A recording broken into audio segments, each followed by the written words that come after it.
मोती IS 40 कहीं नजर आ रहा है?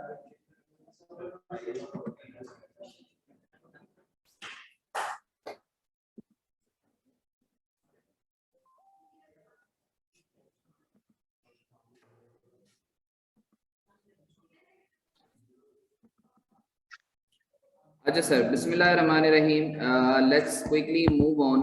हम लोगों ने जो डिस्कशन किया था सर, मैं बात कर लेता हूँ IS 40 के हवाले से। सर हमने बात की IS 40, it's about investment properties. Sir when we say investment properties, so first we need to know what is meant by property. Property actually comprise of two things, that is land and building. Sir अगर तो property आपके business use के लिए है तो that would be dealt under IS 16, that is PPE। ये मैं actually recap करवा रहा हूँ, सही है ना, क्योंकि तुम लोग बाद गजनी बन जाते हो तो तुम लोगों के लिए रिकैप करवाना पड़ता है। या अगर तो वो प्रॉपर्टी आपकी रेंटल या कैपिटल एप्रिसिएशन पर्पसेस के लिए है तो उस प्रॉपर्टी को आप इन्वेस्टमेंट प्रॉपर्टी कहते हो, जो कि IS 40 में डील होती है। जैसा कि बाकी के स्टैंडर्ड्स में हम लोगों ने बात की थी कि सर जब भी आप इन्वेस्टमेंट, वॉइस इशू आ रहा है मुजम्मिल, मुझे बताओ ये वॉइस इशू क्या सबको आ रहा है? मेरी आवाज क्लियर है या नहीं है? मुझे मैसेज करके बताओ।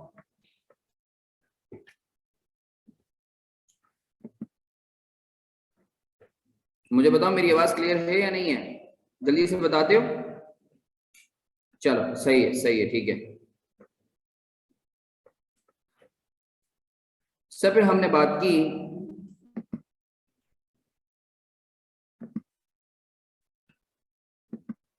कि सर इन्वेस्टमेंट प्रॉपर्टी को आप मेजर किस वैल्यू पर करोगे, तो हमने बात की कि सर डे वन पे जितनी भी डायरेक्टली एट्रीब्यूटेबल कॉस्ट है आप सबको इन्वेस्टमेंट प्रॉपर्टी की कॉस्ट का हिस्सा बनाओगे। ऑलमोस्ट सेम रूल्स हैं जो हमने IS 16 में पढ़े थे, सही है।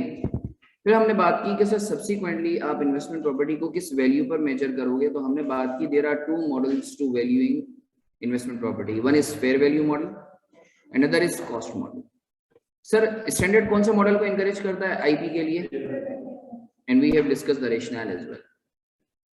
अब सर फेयर वैल्यू मॉडल का है अंडर दिस मॉडल। अच्छा मैं भी ये चेक भी करूंगा, सही है ना, जिन्होंने नहीं किया है सवाल तो फिर मैं उनके खिलाफ बात करूंगा थोड़ा सा, ठीक है, कि क्या करना है हमें। तो आई एम श्योर तुम लोगों ने किया होगा, सबने किए होंगे, चारों के चारों सवाल, 4 सवाल दिए तुमने, कोई मसला नहीं, इट्स फाइन, एक दो भी तो हुए होंगे ना, कम से कम मिनिमम 2 का थ्रेशोल्ड है। टाइम है 10-15 मिनट है, छाप सकते हो छाप लो, मुझे देखने हैं, सही है। अभी से बता रहा हूँ। सब्सिक्वेंट मेजरमेंट इन्वेस्टमेंट प्रॉपर्टी जो है अब फेयर वैल्यू मॉडल पे अगर होती है तो हम क्या चीजें जो है वो देखते हैं। सर इन्वेस्टमेंट प्रॉपर्टीज जो है वो फेयर वैल्यू पर आप जो है वैल्यू करोगे ईच रिपोर्टिंग डेट पर with a change to be charged in PNL। अगर लेट से आपकी फेयर वैल्यू बढ़ती है तो that would be taken as gain, जो कि PNL में चार्ज होगा, और अगर फेयर वैल्यू कम होती है तो that would be taken as loss, जो कि अगेन PNL में चार्ज होगा। छापो छापो छापो सब छापो। सिमिलरली फेयर वैल्यू के केस में डेप्रिसिएशन कुछ भी चार्ज नहीं होगा, अनलाइक रीवैल्यूएशन मॉडल। अच्छा सर इसके ऊपर हमने क्वेश्चन भी किया इस पर, फिर हम लोगों ने आगे बात की कॉस्ट मॉडल के हवाले से। कायनात प्लीज बातें नहीं करेंगे। कॉस्ट मॉडल के हवाले से हमने बात की कि सर अगर तो इन्वेस्टमेंट प्रॉपर्टी कॉस्ट मॉडल पे आप वैल्यू करते हो तो आप क्या करोगे। सर कॉस्ट मॉडल पे वैल्यू करने का मतलब यही है जैसा कि आप PPE में करते थे, कॉस्ट पे रखोगे और अगर कोई डेप्रिसिएशन चार्ज होना होगा तो we would be charging the depreciation, सही है। अच्छा फिर मैंने इधर इंपॉर्टेंट नोट तुम लोगों को लिखवा दिया। फिर एक बात छिड़ी कि सर ये जो IFRS है ये कौन सा लॉ है। 2 किस्म के लॉज होते हैं, प्रिंसिपल बेस्ड और रूल बेस्ड। तो हमने बात की कि सर IFRS जो है वो प्रिंसिपल बेस्ड लॉ है, सही है, उसके ऊपर हमने डिटेल में चीजें देखी। फिर हमने एक क्वेश्चन किया।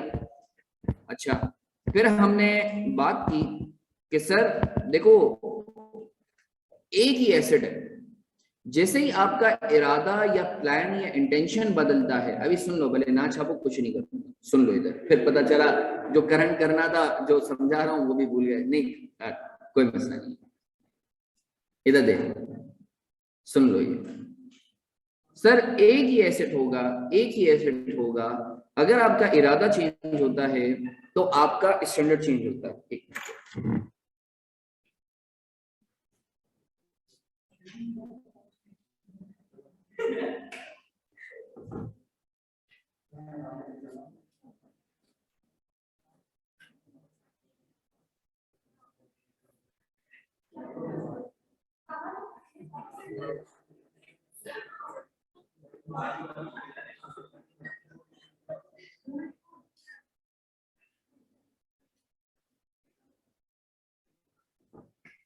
अच्छा जी, तो सर हम बात करते हैं, एक ही एसेट है, अगर आपका प्लान चेंज होगा उस एसेट के हवाले से तो आपका स्टैंडर्ड भी चेंज हो जाएगा। फॉर एग्जाम्पल, अगर आपने एक बिल्डिंग खरीदी है इस नियत से कि आप उसे बेचोगे, तो आप कौन से स्टैंडर्ड के तहत उसे डील करोगे? IS 2 के तहत। The point you change the plan from reselling it to using that building for your own use, तो आपका स्टैंडर्ड चेंज होके IS 16 हो जाएगा। And the point you decided you planned on using that building for rental or capital appreciation purposes, वो building जो है IS 14 में deal होगी। तो सर सवाल ये पैदा होता है कि अगर तो आपका एसेट जो है IS 16 या IS 2 से IS 14 में ट्रांसफर हो रहा है, तो how you would be accounting for that transfer? Similarly, if it's a flip side, if it's a vice versa, कि फॉर एग्जाम्पल आपका IS 40 वाला एसेट अगर IS 16 या IS 2 में ट्रांसफर हो रहा है, फॉर एग्जाम्पल कोई प्रॉपर्टी आपने रेंटल के लिए रखी हुई थी, नाउ यू प्लान कि आप उसे रीसेल के लिए रखोगे, तो IS 2 लग गया, और यू प्लान कि आप उसे बिजनेस यूज के लिए रखोगे, तो IS 16 लग गया। तो अगर तो ये ट्रांसफर हो रहा है एक कैटेगरी से दूसरी कैटेगरी में, तो सवाल ये पैदा होता है, वालेकुम सलाम, सवाल ये पैदा होता है कि आप उस एसेट के ट्रांसफर को किस तरीके से डील करोगे। आप मेरी बात समझ रहे हो या नहीं समझ रहे? अच्छा सर, फिर मैंने तुम्हें बात की कि देखो सबसे पहले हम पढ़ते हैं कि IS 2 से IS 16 में, अगर आई एम सॉरी, IS 2 या IS 16 के तहत कोई एसेट था और आप इन्वेस्टमेंट प्रॉपर्टी में ट्रांसफर करते हो because of your change in intention, और इन्वेस्टमेंट प्रॉपर्टी को अगर आप रखते हो कॉस्ट मॉडल पे, तो क्या होगा? कॉस्ट मॉडल पे अगर रखते हो तो उस चेंज को कैसे आप अकाउंट फॉर करोगे, और अगर फेयर वैल्यू मॉडल पे रखते हो तो उस चेंज को कैसे अकाउंट फॉर करोगे? दो सिनेरियोज है ना, कि 16 या 2 में आप खड़े हुए हो, आपको IS 40 कॉस्ट मॉडल पे जाना है, तो आप क्या करोगे? या सिमिलरली IS 16 या 2 के तहत आपने बिल्डिंग रखी हुई है या कोई प्रॉपर्टी रखी हुई है, अब आप बोलते हो मुझे investment property fair value model पे जाना है, तो क्या करोगे? दोनों के रूल्स अलग अलग हैं। तो हमने लास्ट सेशन में बात की कि सर अगर तो आपको IS 16 या IS 2 वाले एसेट्स को उठा के IS 40 कॉस्ट मॉडल पे ले जाना है, तो आपने कुछ नहीं करना, सिर्फ नाम का चेंज कर देना, कुछ नहीं करना, आपने सिर्फ नाम का चेंज कर देना, और कुछ भी नहीं करना, there would only be a change in title, nothing else. उसके ऊपर हम लोगों ने लास्ट सेशन में एक दो क्वेश्चन भी किए थे, ऐसा ही था। आई होप आप लोगों को यहां तक क्लियर है। तो सर हम इसके ऊपर फर्दर डेलिब्रेशन करते हैं, मैं चाहूंगा आप लोग मेरे साथ रहो, इधर मुतवज्जे रहो। Let me open up the hand out for all of you.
अच्छा सर, ये लास्ट सेशन में जो है मैंने जो पढ़ा, हाँ बोलो।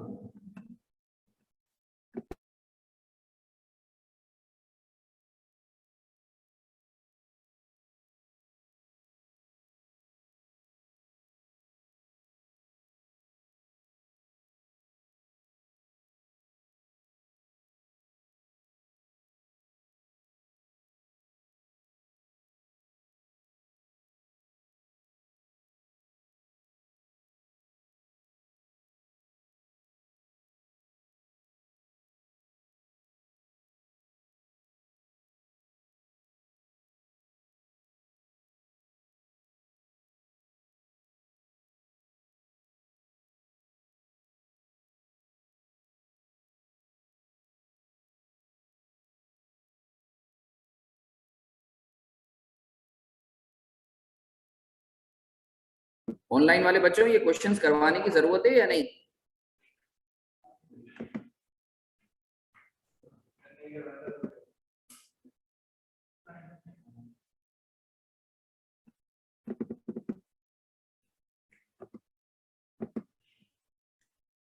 ओके,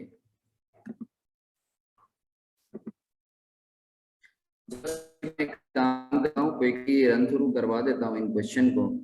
सर बोलता है we purchase a building for its investment potential. The building cost rupees 1 million with the transaction cost of, हमें पता है ट्रांजैक्शन कॉस्ट को आप क्या करते हो, कैपिटलाइज करते हो। Depreciable amount of the building component of the property at this date was 300,000. इसकी कितनी थी? 3 lakh. A useful life, the property useful life of 50 years. At the end of the year one, the property's fair value had risen to rupees 1.3, had risen to rupees 1.3 million. ठीक है, year one के end पर इसकी property की value rise होके 1.3 million हो गई थी। Required here we are to prepare the entries and relevant extracts of financials. When we say that we are to prepare the financials, it means balance sheet P&L. For year one, assuming entity uses cost model, and then we need to assume entity uses fair value model. ये हम लोगों ने last session में ऐसा ही question किया था, just to I would say corroborate or reinforce your concepts. ये question मैं वापस करवा रहा हूँ with different scenarios. Sir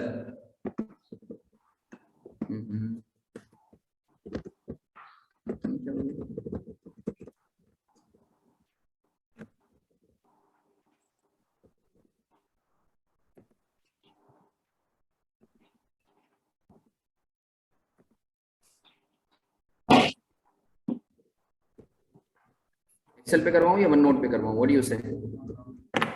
one note पे करवाऊँ, एक्सेल पे ना करवाऊँ?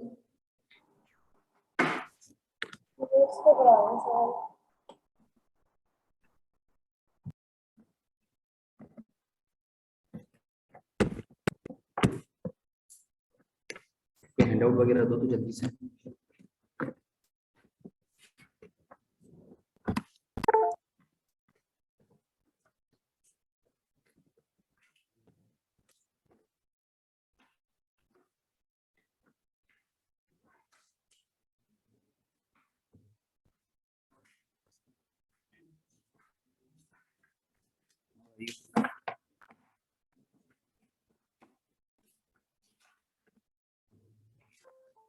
शुक्रिया।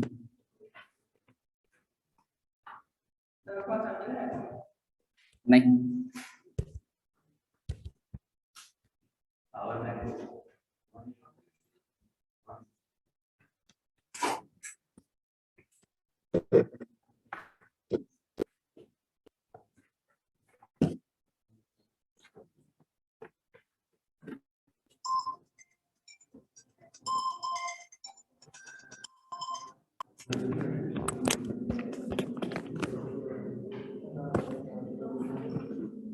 सर, बिस्मिल्लाहिर्रहमानिर्रहीम।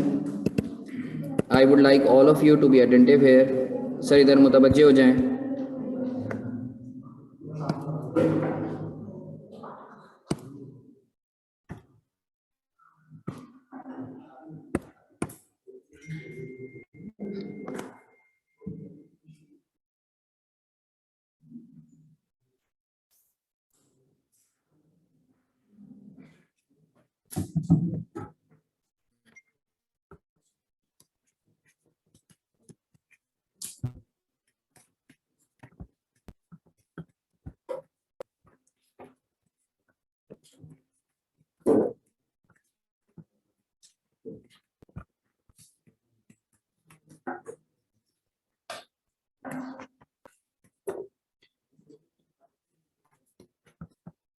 सर 1 जनवरी 2001 को अगर कॉस्ट मॉडल यूज कर रहा हूं तो क्या एंट्री पास करूंगा?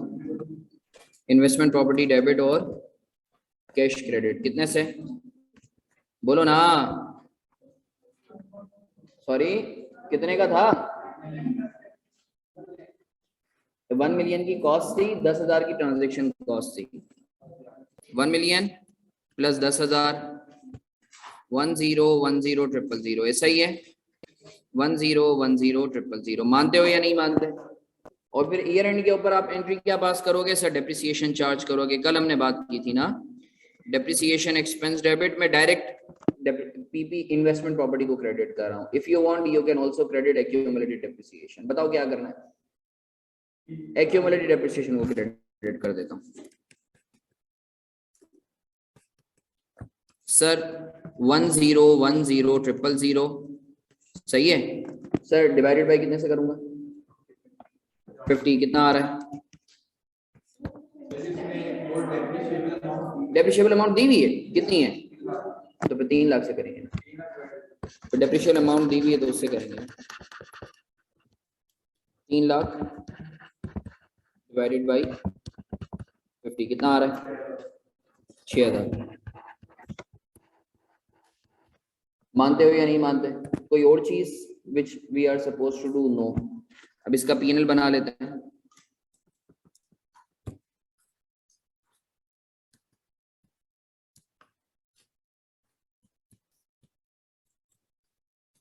कितना आएगा?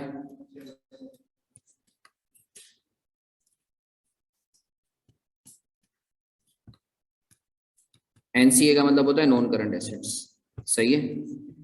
इन्वेस्टमेंट प्रॉपर्टी कॉस्ट और ये एक्यूमुलेटेड डेप्रिसिएशन। इन्वेस्टमेंट प्रॉपर्टी की कॉस्ट कितनी है और एक्यूमुलेटेड डेप्रिसिएशन कितना है? बताओ कितना आ रहा है? 1004,000। मानते हो या नहीं मानते?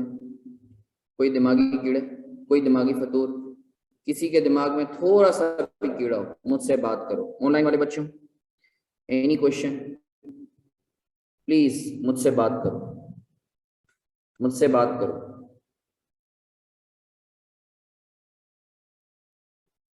मुझसे बात करो ऑनलाइन वाले बच्चों, एनी क्वेश्चन, एनी क्वेश्चन, मुझसे बात करो प्लीज। नहीं करनी बात?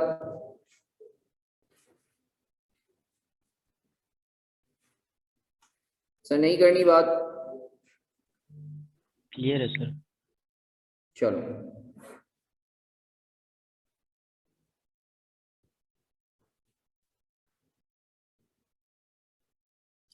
सर, व्हाट इफ अगर मैं फेयर वैल्यू मॉडल पे रखता हूं तो सर 1 जनवरी 2001 को सेम एंट्री पास होगी। Investment property debit, cash credit 10100000, 10100000। Sir कोई डेप्रिसिएशन चार्ज नहीं होगा, सिर्फ फेयर वैल्यू पर आप रखोगे। सर मुझे बताओ 31 दिसंबर 2001 पर इसकी फेयर वैल्यू कितनी हो गई है?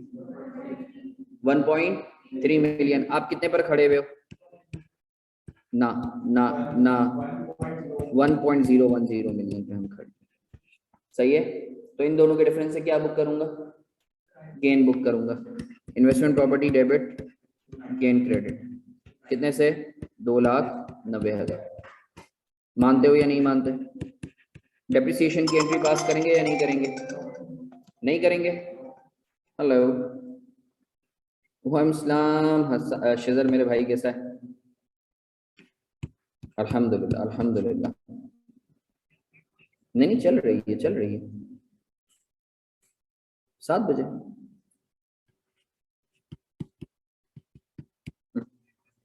ना, खैरियत?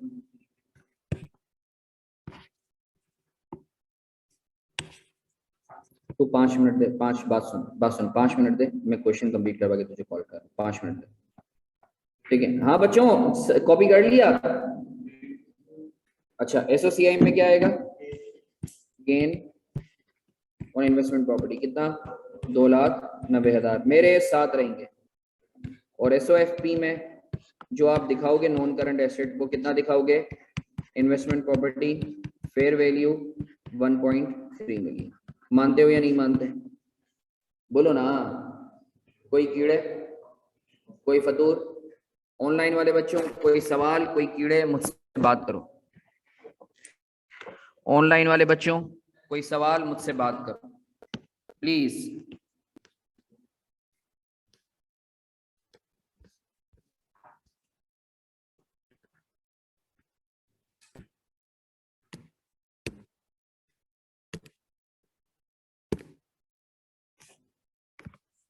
Can we move on? आगे बढ़े? अच्छा सर, मैं जरा स्क्रीन शेयर कर दूं, एक और क्वेश्चन करवाता हूं। क्वेश्चन नंबर 2 में करवाऊंगा, क्वेश्चन नंबर 3 पहले कर लेते हैं। Question number 3 is about Marfani limited purchased a building for its own use as head office of the business on 1 July 2000। नहीं सर, आप भंड मार रहे हैं। सबसे पहले क्या करें? हाँ, prepare entries in the books of Marfani limited for the year ended 31 December 2015, 16 और 17। हमें 15, 16 और 17 की मारफानी बुक्स की मारफानी लिमिटेड की बुक्स में एंट्रीज पास करनी है। Okay, Marfani limited purchase a building for its own use. Own use का मतलब क्या है? IS 40, IS 16।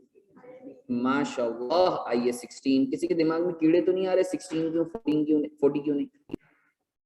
ईशा बताओ क्यों 16 क्यों? हाँ, अगर यहाँ रेंटल लिखा हुआ होता तो? हाँ, चूंकि सर यहाँ ओन यूज खुद बोल रहा है। अच्छा, अगर यहाँ लिखा हुआ होता फॉर रीसेल तो फिर कौन से स्टैंडर्ड में होता? जबरदस्त, माशाल्लाह, जबरदस्त। As head office of the business on 1 जुलाई 2015, 1 जुलाई 2015 को हमने खरीदा है रोमान फॉर ₹100 मिलियन TTY। सही है। Estimated useful life of the building has been estimated at 30 years. Sir हम लोगों ने जो एस्टिमेट किया है बिल्डिंग की जो यूजफुल लाइफ है वो 30 इयर्स की है। On 30 September 2016, Marfani Limited decided to shift its head office to new location and rent out the building to Zaim Limited for ₹5 million per month। सही है। हमने 30 सितंबर 2016 को तकरीबन 1.5 साल बाद ये डिसाइड किया हमने कि भाई हम जो है कहीं और लोकेट हो जाते हैं और ये प्रॉपर्टी किराए पर चढ़ा देते हैं। द पॉइंट वी डिसाइडेड कि हम किराए पर लगा देते हैं, तो ये कौन से स्टैंडर्ड में आ जाना चाहिए? 40 में। Okay, Marfani uses a straight line method to depreciate its properties and cost model to value its properties including investment property। जल्दी से बताओ, मैं IS 40 में कौन सा मॉडल यूज कर रहा हूँ? हाँ सर, हमें कैसे पता चलेगा? पेपर में लिखा हुआ होगा। सर नहीं लिखा हो तो? लिखा हुआ होगा। नहीं सर, फिर भी कीड़ा है, नहीं लिखा हुआ हो तो? आपकी मर्जी है, जो भी यूज कर लेना।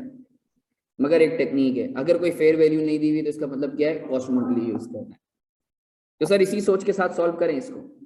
तो सर जल्दी से बताओ, ये सवाल, ये वाला सवाल कौन सा है कि पहले हम IS 16 में डील कर रहे थे और फिर बीच में हमें इसको ट्रांसफर करना है IS 40 कॉस्ट मॉडल पे। तो हमें कुछ नहीं करना, नाम को चेंज करना है। ये हम लास्ट सेशन में कर चुके हैं ये क्वेश्चन। सही है। आओ ऑनलाइन वाले बच्चों, कोई सवाल, कोई कीड़े, कोई फतूर, मुझसे बात करो। ये वन नोट पे ही करवा दूं? व्हाट यू से? ओके, आप लोग मेरी हेल्प आउट करोगे?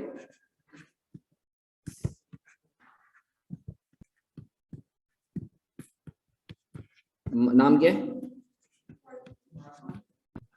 Okay, sorry, question 3, sorry.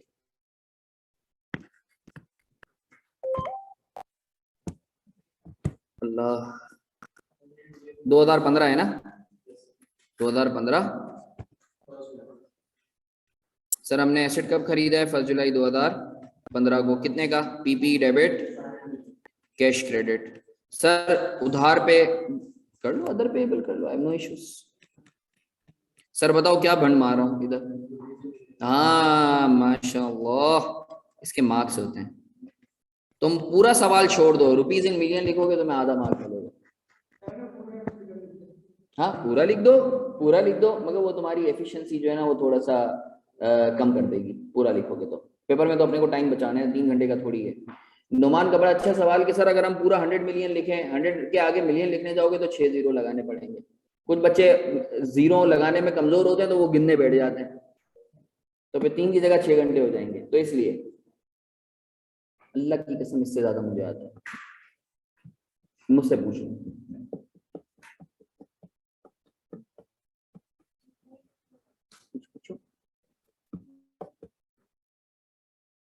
अच्छा वही वाला मसला, डेबिट क्रेडिट, तो कोई मसले वाली बात नहीं, करवा देंगे। देखो तो मैं ये एंट्री समझ में नहीं है।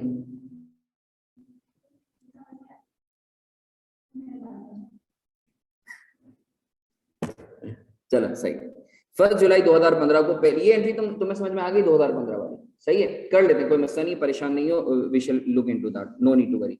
फिर साल खत्म हो गया, ईयर एंड क्या है, 31 दिसंबर 2015, सही है। सर क्या चार्ज करूंगा, बोलो ना। अच्छा बताओ, डायरेक्ट अप्रोच यूज करूं इनडायरेक्ट? इनडायरेक्ट कर लेते हैं, ज्यादा बेहतर है, क्योंकि प्रैक्टिकली इनडायरेक्ट अप्रोच यूज होती है। एक्यूमुलेशन पीपी, सर जल्दी से बताओ एसेट कितने का है, 100, कितने सालों पे डेप्रिशिएट होगा, बोलो ना। 30, देखो कितना आ रहा है, 3 पक्का यही आ रहा है, 3.33 मिलियन। फिर क्या हुआ, फिर क्या हुआ, नहीं सर 2015 में बस यही एंट्रीज पास होंगी। अब 2016 आ गया, 2016 में आते हैं, 2016 इधर कर लेते हैं, ये देखो 2016। सर 2016 में अगर आपको याद हो तो 30 सितंबर को आप ट्रांसफर कर रहे हो पीपी से इन्वेस्टमेंट प्रॉपर्टी में, तो आपको पता है ट्रांसफर करने से पहले सबसे पहले यहां तक का डेप्रिसिएशन चार्ज कर लो, सही है। हाँ सॉरी क्यों, पूरे साल का है ना, तो मल्टीप्लाई बाय भी करेगा तो यही आएगा। अरे अरे अरे अरे ये जो 1 मिनट, ये जो 3.33 ये 6 महीने का 12 महीनों का, हाँ बहुत अच्छे माशाल्लाह, जबरदस्त, छा गया है तू। 6/12 होगा, बिल्कुल सही बोला इसने, या तो वो कितने मनूस हो, अरे भाई देखा तो करो। नहीं नहीं बेटा ऐसा नहीं है, बेटा ऐसा नहीं है, उसने बिल्कुल सही बोला, मैं खुद समझ रहा हूँ लिटरली कि ये तुम लोगों ने 6 महीने का बताया। सर भाई 6 महीने है ना। अच्छा सर आपने फुल ईयर पॉलिसी क्यों नहीं ऑप्ट की, क्योंकि सर आपने पहले पढ़ाया है कि अगर मंथ्स दिए हुए हो तो we have to use proportionate policy, ठीक है।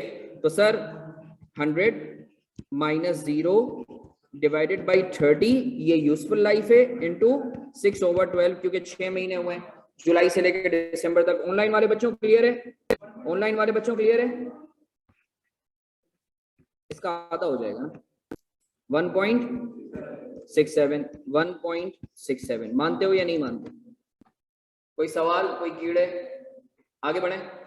सर 2016 पे अगर आपको याद हो तो आपने 30 सितंबर को ट्रांसफर किया पीपी से इन्वेस्टमेंट प्रॉपर्टी में, ऐसा है या नहीं है, सही है। तो सर आपको पता है जिस दिन आप ट्रांसफर कर रहे होते हो उस दिन तक का सबसे पहले डेप्रिसिएशन चार्ज करते हो, पीपी आइए 16, तो मैंने 30 सितंबर 2016 depreciation expense debit, accumulated depreciation PPE credit, कितने से सर 100 - 0, अरे भाई फॉर्मूला है ना स्ट्रेट लाइन मेथड का, डिवाइडेड बाई 30 इंटू 9/12, कितने से 2.5, जबरदस्त। अब सर इस डेट पर आप क्या करोगे, आप ट्रांसफर कर दोगे पीपी को किसमें, इन्वेस्टमेंट प्रॉपर्टी में। तो इस डेट पर आप एक और एंट्री पास करोगे 30 सितंबर को ही, PPE I am sorry investment property cost से डेबिट, पीपीई कॉस्ट से क्रेडिट, कितने से 100 से। और इसी दिन आप एक और एंट्री पास करोगे जब आपने पीपी को आपने खत्म किया है तो उससे रिलेटेड एक्यूमुलेटेड डेप्रिसिएशन को भी खत्म करके इन्वेस्टमेंट प्रॉपर्टी का एक्यूमुलेटेड डेप्रिसिएशन खड़ा कर दो। तो मैंने एक्यूमुलेटेड डेप्रिसिएशन पीपी को डेबिट कर दिया, क्योंकि अब तो पीपी रहा ही नहीं ना, अब तो इन्वेस्टमेंट प्रॉपर्टी बन गया है, और एक्यूमुलेटेड डेप्रिसिएशन इन्वेस्टमेंट प्रॉपर्टी को क्रेडिट कर दिया। सर कितने से सर 1.67 प्लस 2.5 बताओ कितना आ रहा है? 4.17। मानते हो या नहीं मानते? सर कुछ नहीं किया है, कुछ नहीं किया है, अल्लाह की कसम, सिर्फ जो एंट्रीज थी उनका पीपी का नाम चेंज करके इन्वेस्टमेंट प्रॉपर्टी कर दिया है।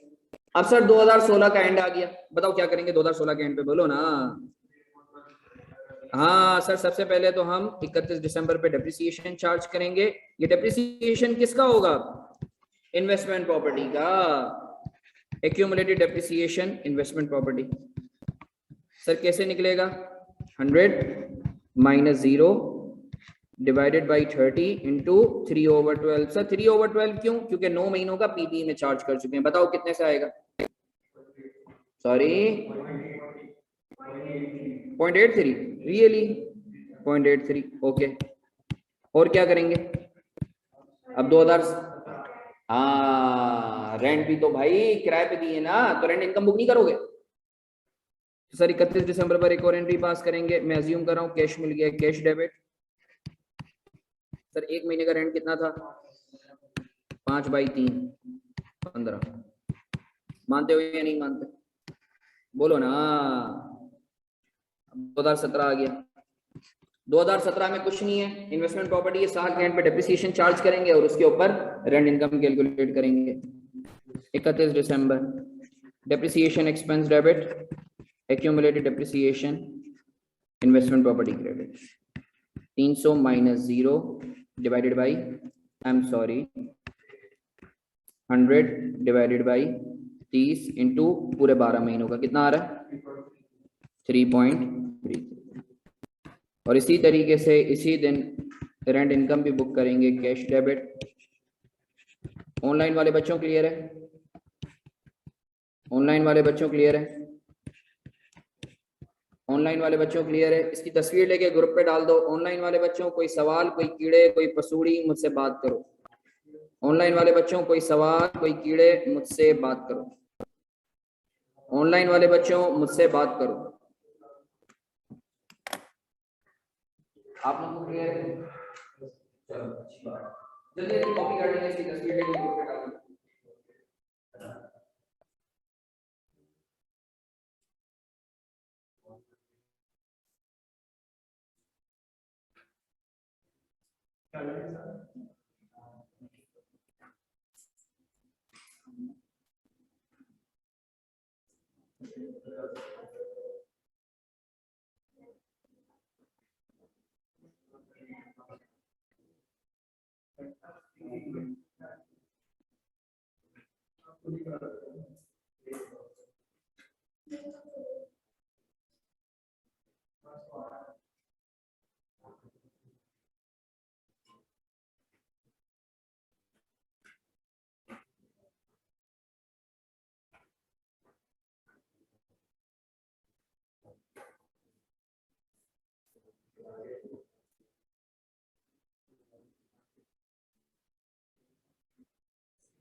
जो इसको कॉपी कर चुका है, क्वेश्चन नंबर 4 आप घर से करोगे, अब क्वेश्चन नंबर 5 अटेम्प्ट करोगे। शाबाश, क्वेश्चन नंबर 5 अटेम्प्ट करो। दूसरी बात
हाँ भाई, नमाज का ब्रेक हम लोग लेते हैं 10-15 मिनट में। ये क्वेश्चन नंबर 5 करने के बाद लेंगे, क्वेश्चन नंबर 5 करने के बाद लेंगे।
सर बेटा क्वेश्चन नंबर 5 ही करना था, मगर खैर मेरे ख्याल से इसको मैं एक दफा डिस्कस कर लेता हूँ क्वेश्चन नंबर 5 को। हाँ, एक दफा देख लो क्वेश्चन नंबर 5, देख लो please. Question number 5 please, humble request to all of you. Sir मैं चाहूंगा इधर मुतवज्जे हो जाएं। क्वेश्चन नंबर 5 हम लोग डिस्कस कर लेते हैं, एक दफा डिस्कस कर लेते हैं, नेक्स्ट क्वेश्चन तुम लोग कर लेते हैं, सही है? हंजला कायनात, कायनात लिमिटेड, नहीं सर गलती करें, क्या गलती करें कायनात? हाँ, prepare entries in the books of केल for the year ended 2013 to 2015। Year end जो है वो 31 दिसंबर 31 दिसंबर है, सही है। कायनात limited purchase a building for resale purposes on 1 October 2013। कायनात ने एक बिल्डिंग खरीदी है रीसेल पर्पसेस के लिए, तो मतलब ये जो बिल्डिंग होगी ये किस तरीके से क्लासिफाई होगी? IS2 के तहत। आपको पता है IS2 हमने शायद इसका बेसिक भी पढ़ी है, नहीं भी पढ़ी तो तुम लोग PRC में पढ़ के आए होगे, नहीं भी पढ़ के आए तो मैं भी बता देता हूँ कि इन्वेंट्री जो वैल्यू होती है वो lower of cost and NRV पर होती है। अज़ीम, इन्वेंट्री किस चीज पे वैल्यू होती है? Lower of cost and NRV। एक एग्जांपल कर लेते हैं, परेशान नहीं हो, एक एग्जांपल कर लेते हैं, मेरे साथ रहना, मैं इन्वेंट्री के हवाले से आइडिया दे देता हूँ। बेसिक कॉन्सेप्ट ऑफ मेजरमेंट, बहुत गौर से सुनेंगे, बहुत गौर से सुनेंगे।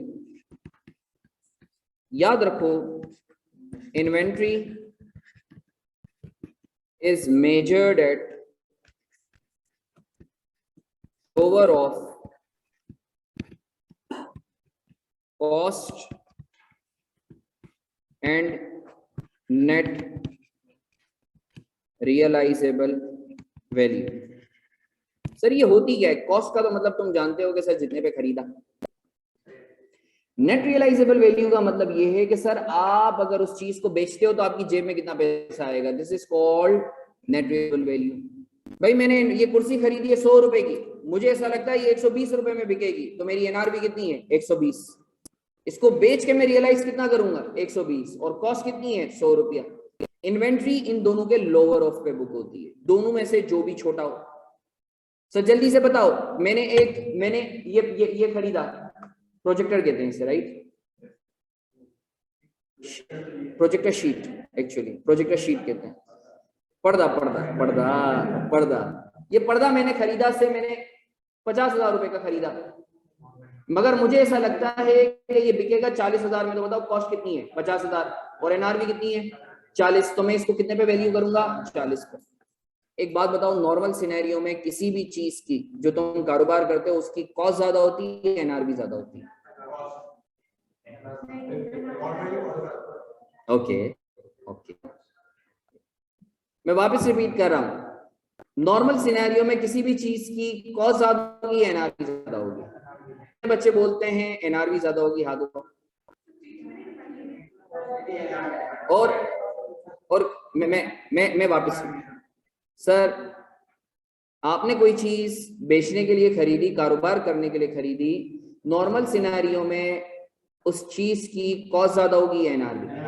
कितने बच्चे बोलते हैं NRV ज्यादा होगी, और कितने बच्चे बोलते हैं कॉस्ट ज्यादा होगी?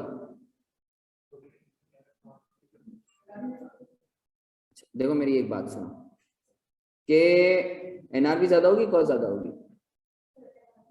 क्यों? Convince me why.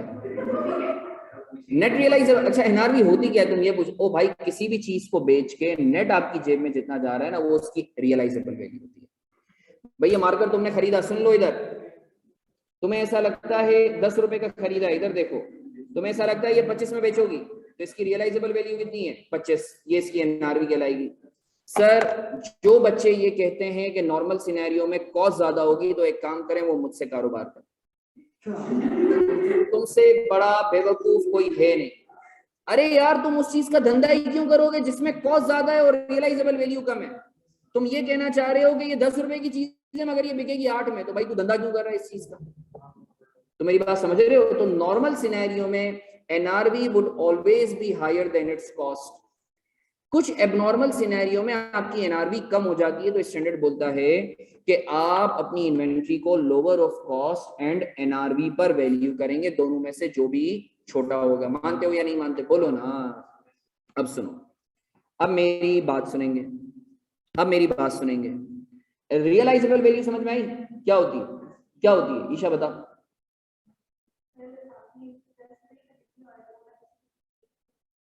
जितने में बिकेगी ना, वो रियलाइजेबल वैल्यू कहलाएगी। आसान समझ जाए, किसी भी चीज को बेच के नेट आपकी जेब में जितना आएगा, वो उसकी रियलाइजेबल वैल्यू।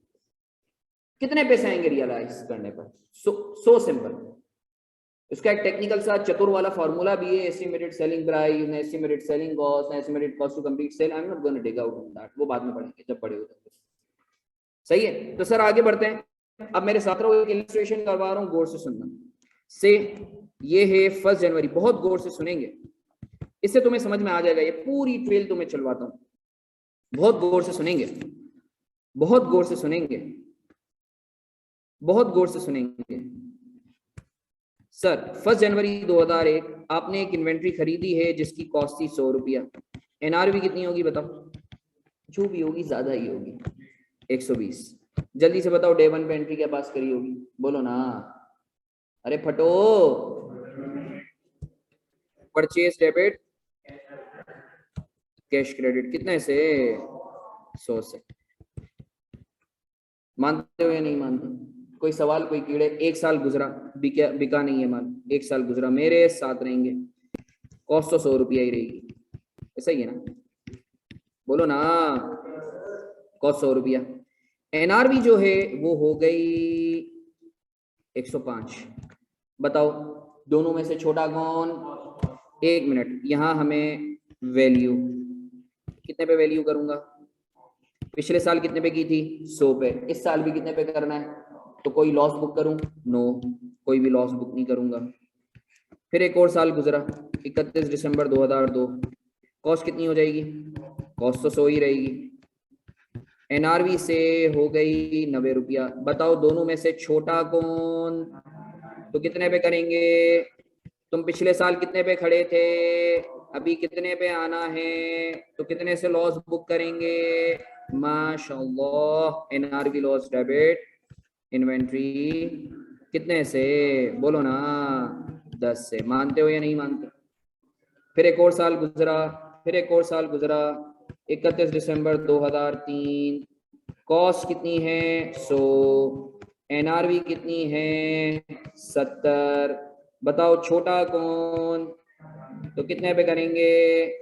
पिछले साल कितने पे किया था, इस साल कितने पे करना है, तो कितने से लॉस बुक करेंगे? माशाल्लाह। मानते हो या नहीं मानते? कोई सवाल, कोई कीड़े? सर मेरे साथ रहेंगे। फिर अचानक से जो है, अचानक से जो है वो बूम आया। कॉस्ट कितनी है? 100, एनआरवी कितनी है? 110। कितने पे वैल्यू करेंगे? 100। पिछले साल कितने पे किया था, अभी कितने पे करना है? तो 30 से इन्वेंट्री को बढ़ाएंगे, मतलब 30 से लॉस को रिवर्स करेंगे। Inventory debit NRV, reversal of NRV loss, reversal of NRV loss कितने से? 30 से। मानते हो या नहीं मानते? नहीं, देखो गेन वो होता है जो ऊपर हो, और गेन प्रूडेंस कॉन्सेप्ट के तहत बुक नहीं कर सकते। लॉस को रिवर्स कर सकते हो मगर गेन बुक नहीं कर सकते। अच्छा तुमने कभी सोचा, तुम लोगों का माशाल्लाह जो अल्लाह ने इतना जो है वो दिमाग दिया है कि सर लोअर ऑफ क्यों, why not higher of? Because of the prudence concept. Standard बोलता है कि अगर लॉस होने वाला हो ना, लॉस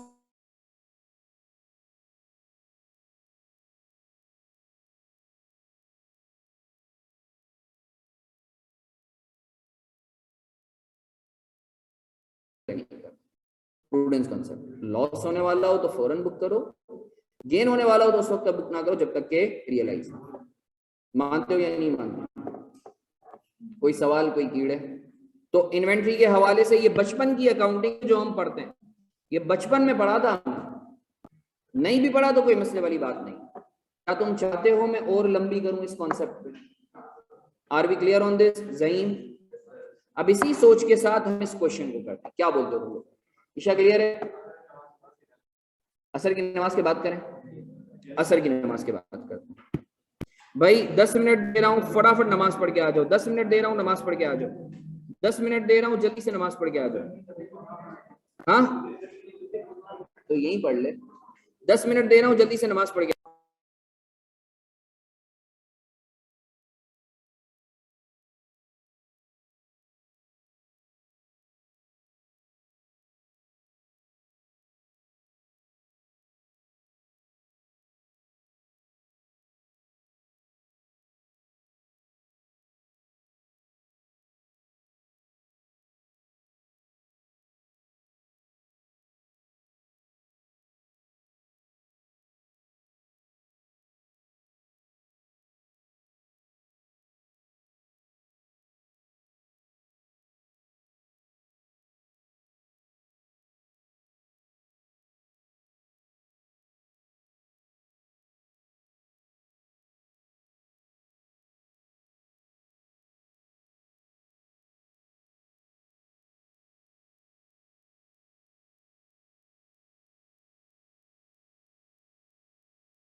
एनआरवी वाला हम लोग कर रहे थे, किसका हुआ है एनआरवी वाला, किसी का हुआ है सर? थोड़ा बहुत हुआ है, अटक गए हमने तुम्हारा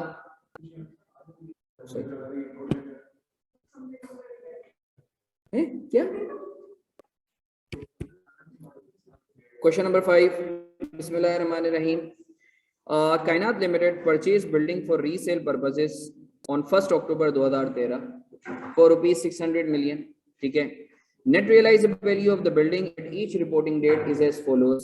सर नेट रियलाइजेबल वैल्यू हर रिपोर्टिंग डेट के एंड पर, अच्छा तुमने ये तस्वीर लेके ग्रुप पे दी थी ना उसकी जो मैंने लिखवाया था, अच्छा 2013 के एंड पर 700 है, 2014 के एंड पे 500 है, 2015 के एंड पे 650 है, 2000 अच्छा नहीं 31 मार्च 2015 पे 650 है, और 2015 31 दिसंबर पे 700 है। तुम्हारे दिमाग में शायद एक सवाल आ रहा होगा कि सर जितनी भी नेट रियलाइजेबल वैल्यू दी हुई है वो सारी ईयर एंड पर दी हुई है, मगर बीच में 31 मार्च की दी हुई है, ऐसा क्यों?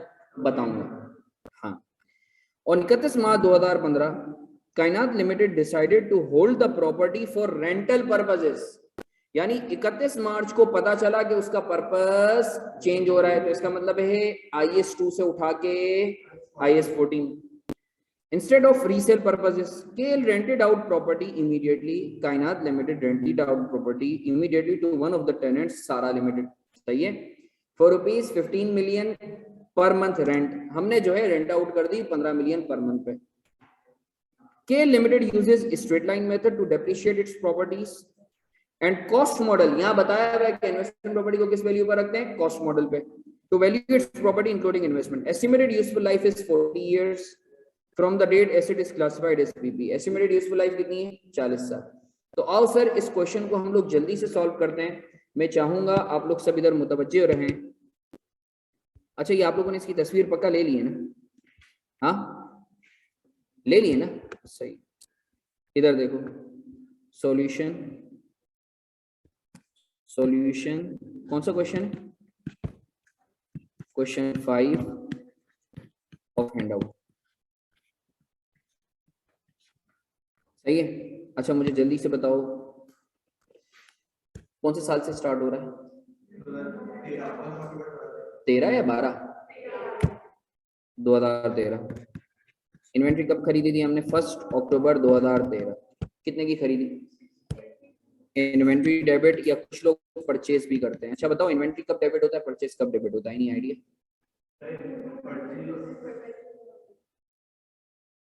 सही बोल रही है, तुम लोगों को पता है परपेचुअल और पीरियोडिक? कोई मिस नहीं, जाने दो। हाँ भाई दो सिस्टम्स होते हैं, परपेचुअल सिस्टम और पीरियोडिक सिस्टम। परपेचुअल सिस्टम के अंदर आप इन्वेंट्री को डेबिट करते हो, पीरियोडिक सिस्टम में आप परचेज को डेबिट करते हो, ठीक है ना? रट लो ये क्यों होता है सर, इसके पीछे की लॉजिक, उसके लिए मेरा एक लेक्चर है, वो मैं तुम लोगों से शेयर कर दूंगा, वो देख लें। 1 घंटे का लेक्चर है वो, IS 2 में डिटेल में बताता हूँ। तो खैर इन्वेंट्री डेबिट और कैश क्रेडिट कितने से? 600 से। मानते हो या नहीं मानते हैं? हाँ आई एम सॉरी बिल्कुल सही बोल रहे हैं। मानते हो या नहीं मानते? अब सर साल का एंड आ गया 31 दिसंबर 2013, जल्दी से बताओ कॉस्ट कितनी है? बोलो ना। 600। NRV कितनी है? हैं? कितनी? छोटा कौन? 600। तो बताओ कोई एंट्री पास करूंगा? नो, क्योंकि ऑलरेडी हम 600 पर खड़े हैं और हमें रखना भी 600 पर है। No entry. मानते हो या नहीं मानते? आगे बढ़े। ये कहाँ चले गए ये रोमान और ये लोग सारे? अभी तो आ गए थे। खैर दफा दूर करो, हम आगे बढ़ते हैं। ग्रुप में मैसेज कर दिया है ना मेरा? तो कर दो, चलो दफा दूर करो। 2014 में बताओ क्या हुआ सर? कुछ भी नहीं हुआ, बस इन्वेंट्री की वैल्यू दी हुई। NRV कितनी है? 500। सर 2014 31 दिसंबर, इन्वेंट्री पे डेप्रिसिएशन चार्ज नहीं होता, इन्वेंट्री पे डेप्रिसिएशन चार्ज नहीं होता। बताओ कॉस्ट कितनी है 2014 के एंड पे? बोलो ना कॉस्ट कितनी है? 600। NRV कितनी है? 500। छोटा कौन? एनआरवी। तो कितने पे वैल्यू करेंगे? 500 पे। हम 600 पर खड़े हैं, हमें 500 पर वैल्यू करना है, तो कितने से लॉस बुक करेंगे? 100 से। एंट्री क्या पास करेंगे? NRV loss debit inventory. मानते हो या नहीं मानते? बोलो ना, मानते हो या नहीं मानते? कोई कीड़े, कोई फतूर, कोई पसूड़ी, उमर, बबलू। 2015 मेरे साथ रहेंगे, मेरे साथ रहेंगे। 2015। अब 2015 में जो है, तुमने देखा होगा कि 31 मार्च को भी वैल्यू दी हुई है। याद रखो, हर डेट ऑफ ट्रांसफर से पहले ना उस स्टैंडर्ड के तहत आपने उसकी कैरिंग अमाउंट निकालनी है। जैसे इस बच्ची को अभी मैं समझा रहा था, तो इसकी एक कंफ्यूजन यही थी कि सर आपने इन्वेस्टमेंट प्रॉपर्टी में रिक्लासिफाई करने से पहले डेप्रिसिएशन क्यों चार्ज करा? मैंने इस वजह से चार्ज किया ताकि उस दिन तक की मुझे कैरिंग अमाउंट मिल जाए। कैरिंग अमाउंट जब तक उस दिन की नहीं मिलेगी तब तक ट्रांसफर कैसे कर सकता हूं? तो मुझे इस दिन तक की कैरिंग अमाउंट चाहिए। तो सर मुझे बताओ 2015 31 मार्च को at the date of transfer, जल्दी से बताओ मेरी कॉस्ट कितनी थी? बोलो ना। 600। एनआरवी कितनी है? 650। मैं कितने पर खड़ा हूं? बोलो। अच्छा, इन दोनों में से छोटा कौन? 600। तो हम 600 पे रखेंगे। पिछले साल कितने पे रखा था? अभी कितने पे रखना है? तो कितने से लॉस को रिवर्स करेंगे? तो inventory debit reversal of,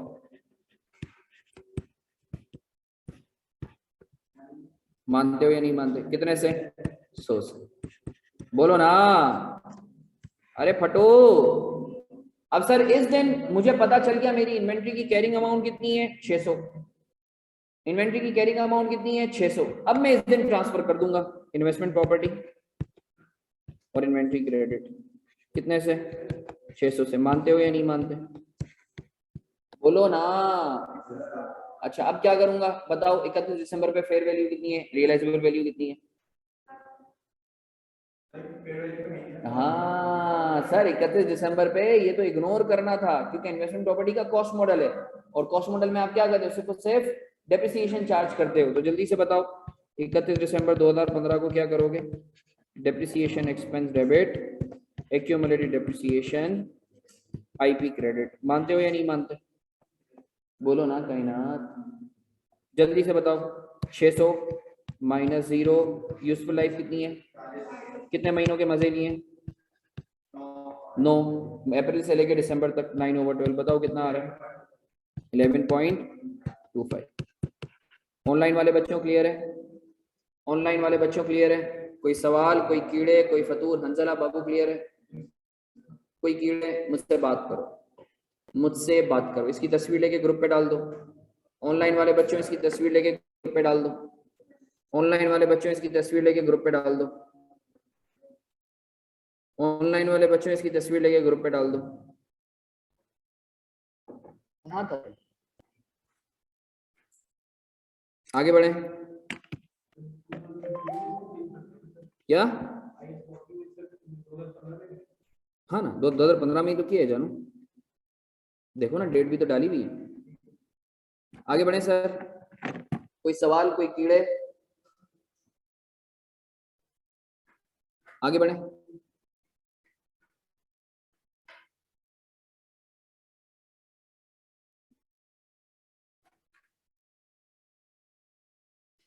question 6 भी कर लो जल्दी से। होमवर्क लिखा हुआ है, मगर मुझे थोड़ा सा कॉन्फिडेंस मेरा शेकी हुआ है, तो क्वेश्चन नंबर 6 भी कर लो, इधर ही कर लो जल्दी जल्दी, छेदी छेदी। अरे अरे अरे, आई एम सॉरी। बहुत अच्छी बात कायनात ने याद दिलाई कि सर 2015 में आपने रेंट पे भी तो दिया है। रेंट कितना है? 15 मिलियन। तो रेंट भी बुक करेंगे। बिल्कुल सही बोला मेरा बच्चा, बिल्कुल हर इवेंट की एंट्री पास होगी 31 दिसंबर 2015 पे। बहुत अच्छे कायनात। Cash debit, rent income credit. Sir एक महीने का कितना है? 15 इंटू 9 कितना आ रहा है? सॉरी 135। मानते हो या नहीं मानते? कोई सवाल, कोई कीड़े? मुझसे बात करो, मुझसे बात करो। ये कर लो तो क्वेश्चन नंबर 6 अटेम्प्ट करेंगे जल्दी जल्दी। ये कर लेंगे तो क्वेश्चन नंबर 6 अटेम्प्ट करेंगे जल्दी जल्दी, अटेम्प्ट करेंगे छेती छेती।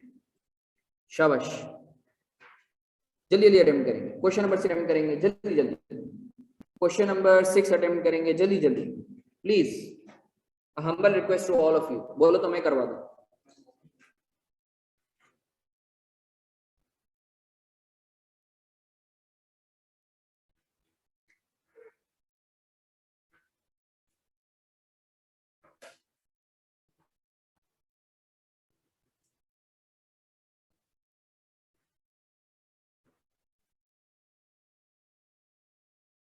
जल्दी जल्दी अटेम्प्ट करेंगे सर।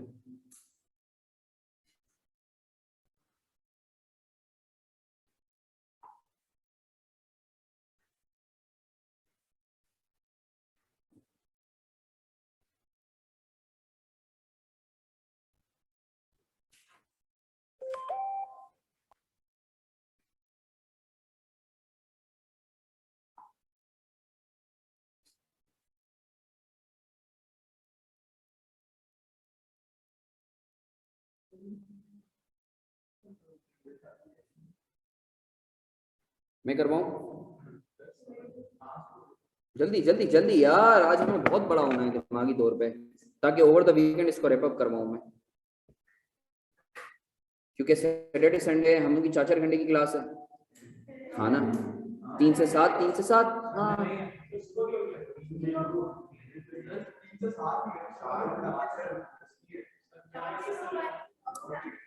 क्या, तो 4 से 7।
सर मैं इस क्वेश्चन को, क्वेश्चन नंबर 6 को मैं करवा देता हूँ, सुन लो, अच्छा एक दफा क्विक रीइटरेशन हो जाएगी।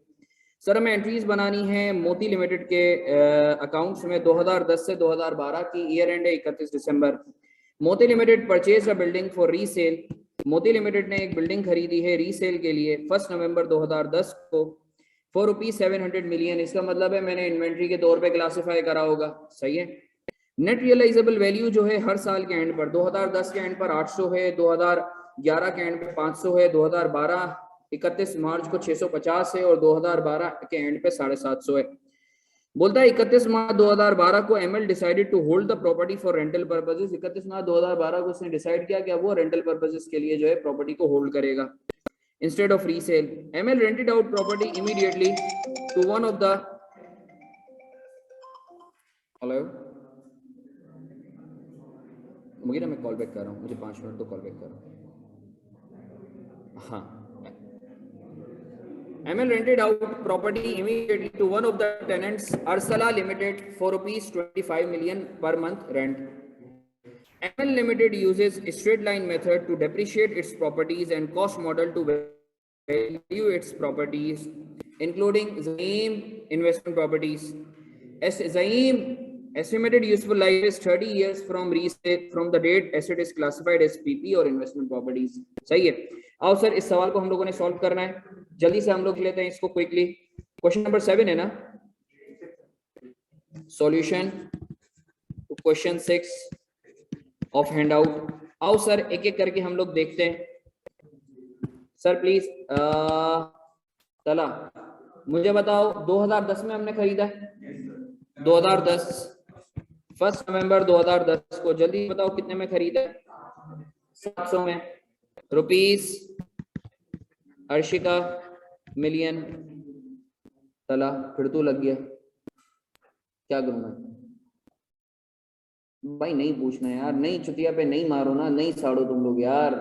मैं बहुत अपने गुस्से को कंट्रोल करने की कोशिश करता हूँ, तुम लोग फिर उंगली अबे तेरी सॉरी नहीं करना। आई नीड आउटपुट, सही है। सेम गोज फॉर ज़हीम कायनात, सही। जब मैं बोल रहा हूँ उस वक्त नहीं किया। तुम लोग लाड इतना करते हो, तुम लोगों को बोलो तो बोलते हो सर हम ही बोलते रहते हैं, ठीक है ना, नन्हे कागे बन जाते हो। चलो आज 1 नवंबर 2010 को कितने का खरीदा है? इन्वेंट्री डेबिट कैश क्रेडिट 700 से, मानते हो या नहीं मानते? साल का एंड आ गया 31 दिसंबर 2010। बताओ एनआरवी कितनी है? 800। सर कॉस्ट कितनी है? 100। एनआरवी कितनी है? छोटा कौन? तो हम कितने पे रखेंगे? और ऑलरेडी आप भी कितने पे आए, तो are we need to do, are we suppose to do anything? No. 2011 आ गया, 2011 31 दिसंबर, क्योंकि सर कोई ट्रांसफर नहीं हुआ है, कुछ भी नहीं है, तो इसका मतलब है एंड पे एवेल्युएशन करनी है। कॉस्ट कितनी है? 700। एनआरवी कितनी है? 500। छोटा कौन? एनआरवी हम पिछले साल कितने पे थे, अभी कितने पर जाना है, तो लॉस कितने से बुक करेंगे? 200 से। लॉस का नेचर एक्सपेंस का है, एक्सपेंस बढ़ता है तो क्या होता है, और इसकी वजह से एनआरवी इन्वेंट्री क्या हो रही है? बोलो ना, मानते हो या नहीं मानते? कोई दिमागी कीड़े, कोई दिमागी फतूर, मुझसे बात करो। 2012 आखिरी साल है ना? अच्छा 2012 में सर ट्रांसफर हुआ है, तो 31 मार्च सबसे पहले हम लोग इसको डेट ऑफ ट्रांसफर से पहले इसको कैरिंग अमाउंट पर लेकर आएंगे उस दिन। 31 सॉरी 31 मार्च 2012। कॉस्ट कितनी है? 700। वे एनआरवी कितनी है? 650। छोटा कौन?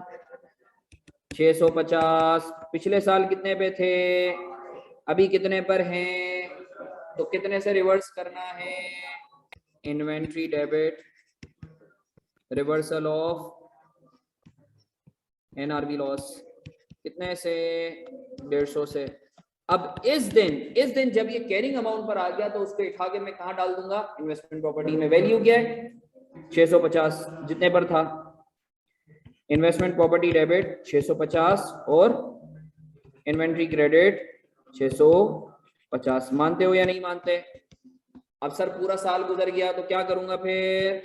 माशाअल्लाह, डेप्रिसिएशन एक्सपेंस डेबिट कितने महीनों का? Accumulated depreciation PP investment property. Investment property sir asset कितने का है? 650। कितने साल मजे देगा? 30। कोई रेजिडुअल वैल्यू नहीं है। इस साल में कितने महीने मजे दिए? कितना आ रहा है? Sorry 16 point. और कुछ एंट्री पास करने की जरूरत है? यस सर, रेंट जबरदस्त। 31 दिसंबर कैश डेबिट रेंट इनकम कितने से सर? 25 minus 9 into 9 225। मानते हो या नहीं मानते? खुश हो? तो अल्लाह का शुक्र है हम लोगों ने IAS 16 या 2 से इन्वेस्टमेंट प्रॉपर्टी कॉस्ट मॉडल पे हमने महारत हासिल कर ली। जिनको समझ अब फेयर वैल्यू रहता है बिल्कुल। तो आज फेयर वैल्यू के इंशाल्लाह हम लोग जो है वो पिलर्स रख देंगे। सही है, अभी 10 मिनट चुके हैं तो हम लोग फर्स्ट इसकी तस्वीर ले ली आप लोगों ने। मोती का बहुत अच्छा सवाल। मोती, हाँ वर्किंग दिखा, although you can concise this working, but दिखाना जरूरी है क्योंकि एग्जामिनर को नहीं पता कि तुम्हें पता है। चाहिए ना, तो उसे बताने के लिए जरूरी है कि तुम दिखाओ। सर टू भी करवाएंगे, टू भी करवाएंगे। आओ हेडिंग डाल लेंगे, मगर टू करवाने से पहले मैं चाहूंगा कि आज का मैं टारगेट पूरा कर। हम लोगों ने accounting for change in purpose की मेन हेडिंग डाली थी जिसमें IAS 2 और 16 से हमें कहा हमने देखा IAS 40 कॉस्ट मॉडल में। अब सर हम लोग देखेंगे पार्ट बी।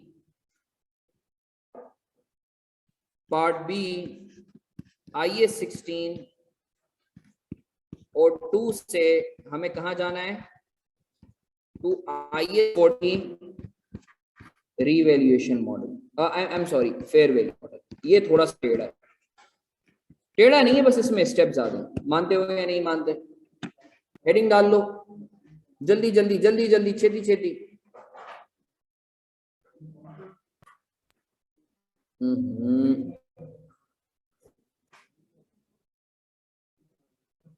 जल्दी जल्दी, शाबाश।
बात करें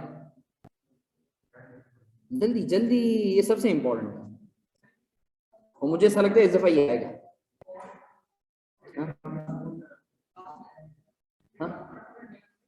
ऑन डिस्पोजल ऑफ प्रॉपर्टी, बात करें बात करें।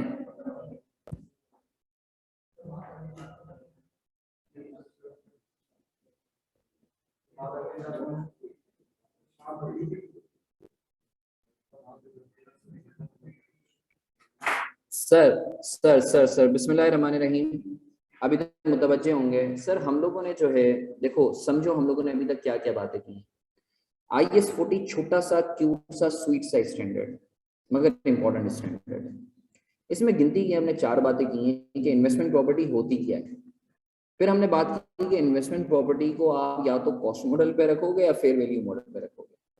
फिर हमने बात की कि कॉस्ट मॉडल पे अगर रखोगे तो इसके साथ वही हरकतें करोगे जो PPE के साथ करते हो, और अगर फेयर वैल्यू पर रखोगे तो फेयर वैल्यू पर रखोगे with the change to be charged in PNL, और उसके ऊपर कोई डेप्रिसिएशन चार्ज नहीं करोगे। फिर हमने बात की कि अच्छा सर बाज़-औक़ात आपका पर्पस चेंज होता है प्रॉपर्टी से रिलेटेड, तो आपका स्टैंडर्ड चेंज हो जाता है। नॉर्मली IS 16 या 2 से आप IS 40 पे जा रहे होते हो, तो अब IS 40 में अगर आप कॉस्ट मॉडल पे जा रहे हो तो आप क्या ट्रीटमेंट करोगे, कैसे करोगे, उसके ऊपर हमने बात की। IS 16 से IS 40 कॉस्ट में जा रहे हो तो भी हमने देखा। IS 16 या 2 से IS 2 से आप इन्वेस्टमेंट प्रॉपर्टी कॉस्ट पे जा रहे हो तो भी हमने देखा।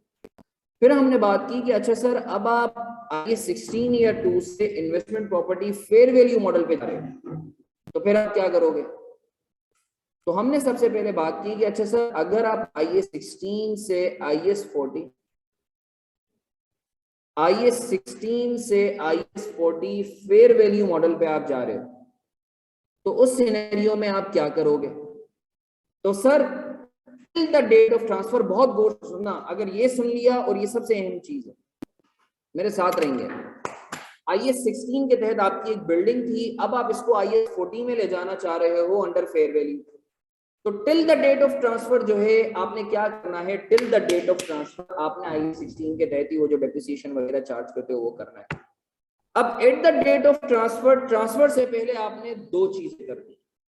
नंबर 1, उस दिन तक का डेप्रिसिएशन चार्ज करना है और उस दिन पर उस प्रॉपर्टी को रीवैल्यू करना है IS 16 के तहत, IS 40 के तहत नहीं, IS 16 के तहत।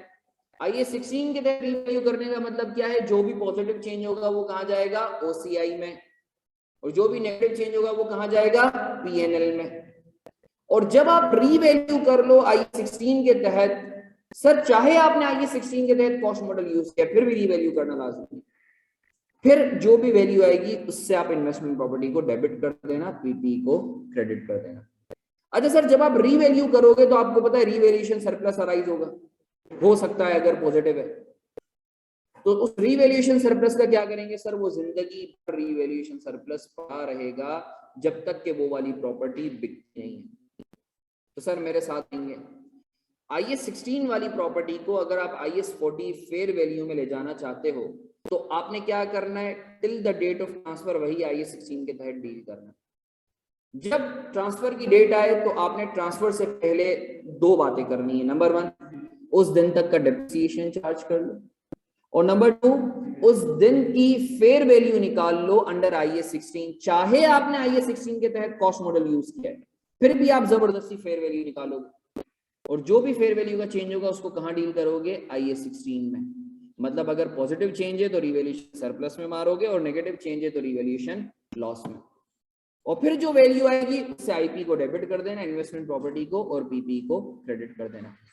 सर इधर एक सवाल पैदा होता है तो कि अगर तो सर कोई रिवैल्यूएशन सरप्लस आता है उसका क्या करेंगे, सर वो जिंदगी भर पड़ा रहेगा जब तक कि वो डिस्पोज ऑफ नहीं होती प्रॉपर्टी। सर 1 मिनट मेरी खातिर आखिरी दफा, सर IS 16 से IS 40 फेयर वैल्यू मॉडल पे जाना चाहते हो तो क्या करोगे, जल्दी से बताओ। Till the date of transfer IS 16 के तहत डील करोगे। At the date of transfer सबसे पहले डेप्रिसिएशन, फिर रीवैल्यू करोगे अंडर IS 16, चाहे कॉस्ट मॉडल यूज करते हो। और अगर तो कोई रिवैल्यूएशन का चेंज आता है तो उसको IAS 16 के तहत ही डील करोगे। सर सरप्लस होगा तो OCI, लॉस होगा तो PNL, और फिर इन्वेस्टमेंट प्रॉपर्टी में ट्रांसफर कर दोगे। अच्छा सर अगर कोई सरप्लस पड़ा हुआ होता है तो वो जिंदगी भर पड़ा रहेगा जब तक कि वो प्रॉपर्टी डिस्पोज नहीं होती। इसी सोच के साथ सर आखिर दावाना अल्हम्दुलिल्लाह, इंशाल्लाह नेक्स्ट सेशन में हम लोग मुलाकात करते हैं और नेक्स्ट सेशन में हम लोग IAS 40 को रैप अप करेंगे। ठीक है, तो रिवाइज करके आना। थैंक यू सो मच बच्चों, थैंक यू, अल्लाह हाफिज। जी जी सॉरी,